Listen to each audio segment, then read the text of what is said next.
Welcome on board the Hobby Station, finding your happiness.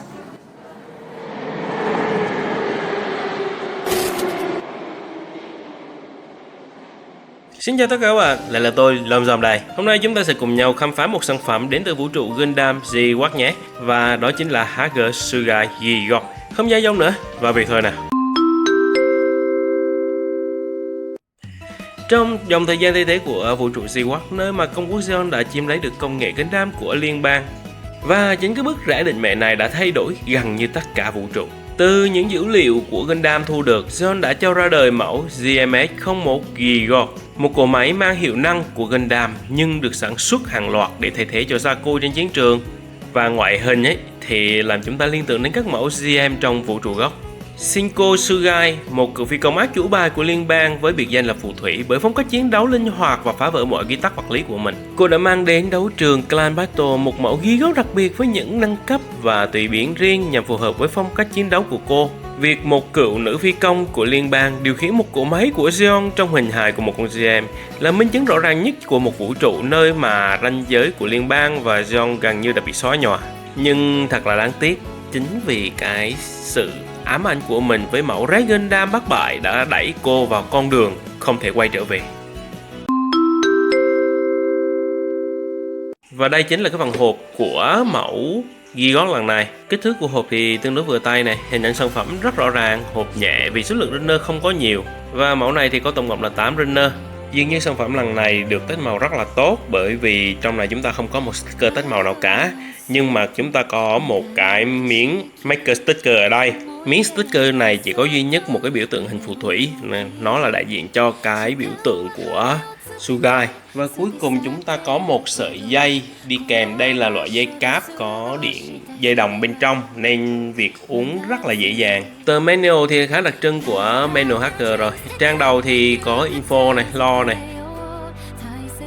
Ở trang thứ hai thì Bandai cho thấy các thép bao, biên độ cũng như là color guide cho ai đó muốn sân phết. Các trang tiếp theo thì sẽ có cảnh báo này, số lượng runner này. Các bạn nên chết runner trước khi xé bọc nha. Tuy nhiên thì khi nhìn vào cái manual thì tôi có một cái thắc mắc duy nhất là tại sao ở đây có một cái bát thừa ở đây này. Đây là mẫu G-Watch đầu tiên của dòng và việc có bát thừa thì hơi lạ. Tôi sẽ xem nó lấy từ con nào. Vậy thôi, bây giờ thì chúng ta sẽ quay lại sau khi hoàn thành sản phẩm nhé.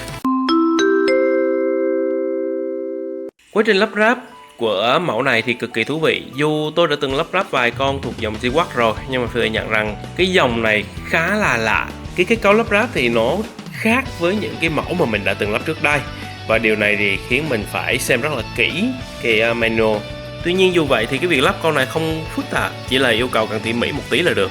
Và sau khi hoàn thành thì chúng ta có một con GM, là một con G-Watch với một form dáng cực kỳ hiện đại và rất Evangelion.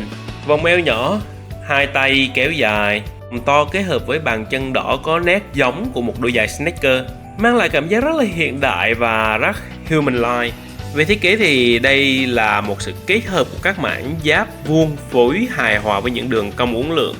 Những chiếc eo thon và chi tiết cơ khí đan xen rất phức tạp nhưng lại thanh thoát, mang lại một cảm giác về một cái cỗ máy chiến tranh thật sự.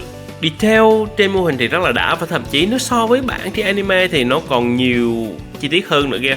Nhưng cái hay là nó lại không mang lại cảm giác rối mắt nha. Và tất nhiên ưu điểm lớn nhất của nó chính là sự không hề bị thiếu màu. Các mảng màu lớn là sự kết hợp từ nhiều pack màu khác nhau giúp mô hình trở nên đẹp hơn, nên các bạn không cần có bất cứ một sticker tách màu nào mà chỉ cần cái sticker maker này thôi.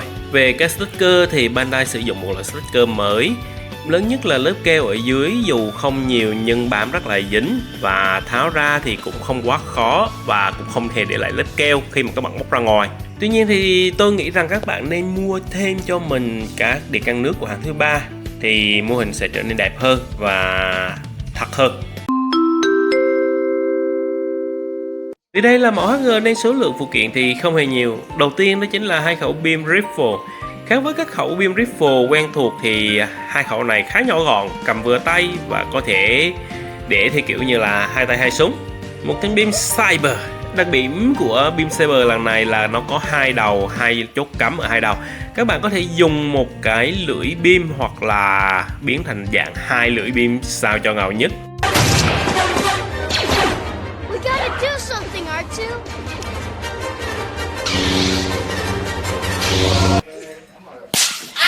một cái chốt gắn vũ khí trên body. Và cái chốt này rất là ấn tượng bởi vì nó có thể gắn cả cây beam saber này, gắn cả 2 khẩu beam rifle lên, và nó cực kỳ gọn, không bị mang lại cảm giác vướng víu và thuận tiện khi mà các bạn muốn bow.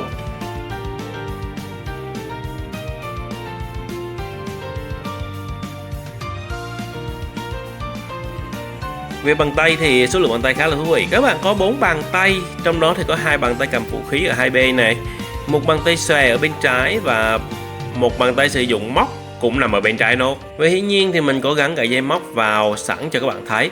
Nếu ai xem trên anime thì biết đây chính là lý do vì sao em ấy có tên là phù thủy. Bằng cách sử dụng móc nhỏ bám vào đối phương, dùng lực quán tính để tạo ra các pha di chuyển cực kỳ bất ngờ và khiến đối phương nghĩ mình đang chiến đấu với một bóng ma. Và các bạn có một cái bất thừa, mà các bạn nhớ cái bất thừa này không? Đó chính là cái bất thừa ở phần trước mình nói.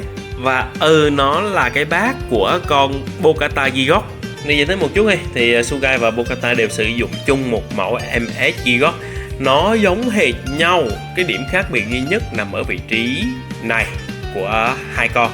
Và Bandai thì rơi vào một cái tình huống khá là ngặt nghèo. Thường thì Bandai sẽ in cùng một cái bát màu cho cùng một cái runner. Đối với các biến thể khác nhau thì họ chỉ cần đổi màu nhựa là xong. Nhưng mà khổ cái là hai con này có hai cái bát nó màu nó không đồng bộ với nhau được. Thế là Bandai giải quyết bằng cách là in cả hai bát cho cả hai con. Thế là tự dưng nếu các bạn mua cả hai con thì sẽ dư ra mỗi bát một con. Khá là thú vị. Tôi không biết đây là điểm cộng vì sự tỉ mỉ hay là tiếc cho túi tiền của chúng ta vì tự nhiên có một miếng nhựa vô dụng. Vì trước đây nếu mà rơi vào trường hợp này thì chắc chắn là Bandai họ sẽ cho chúng ta một cái sticker tích màu chứ không phải là in ra cả một miếng nhựa như thế này. Nhưng biết đâu được đấy, vì các bạn muốn tùy biến mẫu này hay là thay cái bát này vào thì cũng là một ý hay đấy. Với biên độ thì chúng ta sẽ đi từ trên xuống dưới. Ở phần cổ cao kết hợp với chốt bi và khớp chữ C nằm ở bên trong cái cuốn họng này, giúp phần nào đó cái đầu có một cái biên độ cử động cực kỳ tốt. Tôi không biết chắc là cái chốt chữ C sẽ bền đến đâu, nhưng mà hiện tại thì phần đầu này cực kỳ linh hoạt. Hai cái bả vai cực kỳ linh động, có thể đẩy ra phía trước rất là tốt này. Phần vai rộng giúp các tư thế vung tay hoàn toàn không bị cản trở. Điểm trừ là nằm ở cái phần nách, vì khi các bạn đưa ngang sang một góc 90 độ thì các bạn nhìn ở dưới sẽ có một cái khoảng trống khiến nó trông rất là thiếu tự nhiên. Phần cánh tay thì chúng ta đã có quen thuộc với sự tách biệt ở phần bắp tay này, khuỷu tay này và cổ tay, cho nên biên độ tay thì cực kỳ miễn chê. Đây thì rất là thú vị nha. Vì nó được chia làm 3 đốt ở ngực, vùng thượng vị và vùng bụng. Trong đó phần ngực và vùng bụng có thể gặp người một chút. Ở vùng bụng thì bị cắn cái cockpit rồi, cho nên là không thể nào gặp thêm được. Nhưng bù lại thì nó có thể ngã người ra sau rất là tốt này. Phần sườn hai bên thì nghiêng người cực kỳ tốt, bẻ người cực kỳ tốt. Tôi phải nói rất là ấn tượng ở chỗ này. Ở phần háng là một khớp bi nên các bạn xoay đa hướng rất tốt. Vì mẫu này không bị cắn bởi cái giáp váy cho nên khả năng đá chân cao thì miễn chê. Thậm chí có thể đá cao hơn một góc 90 độ một tí. Ở phần kheo chân có một cái khớp trượt ở đây giúp cái biên độ gối rất là sâu và mượt mà. Ở sau bấc chân có một cái ống thruster và nó có thể nâng hạ lên xuống để khi các bạn gặp chân thì sẽ không bị cắn. Cổ chân thì miễn bàn rồi, khi các bạn bẻ cổ chân vào bên trong thì nó khá là dễ. Nên các tư thế như xoạc chân không khó, trong khi các bạn bẻ ra ngoài thì nó sẽ bị cắn cái giáp này, vô tình nó mô phỏng hoàn hảo cái bàn chân của con người. Bàn chân thì chia làm hai đoạn từ mũi chân đến lòng bàn chân và giúp các bạn có các tư thế quỳ cực kỳ tự nhiên. Hai hệ thống thruster phía sau được kết nối với nhau bằng chốt bi. Thì nó xoay cực tốt, vậy là nó cực kỳ dễ rớt nha. Tổng kết lại, một con Gunpla tốt là một con Gunpla pose được cái thế Super Hero Landing.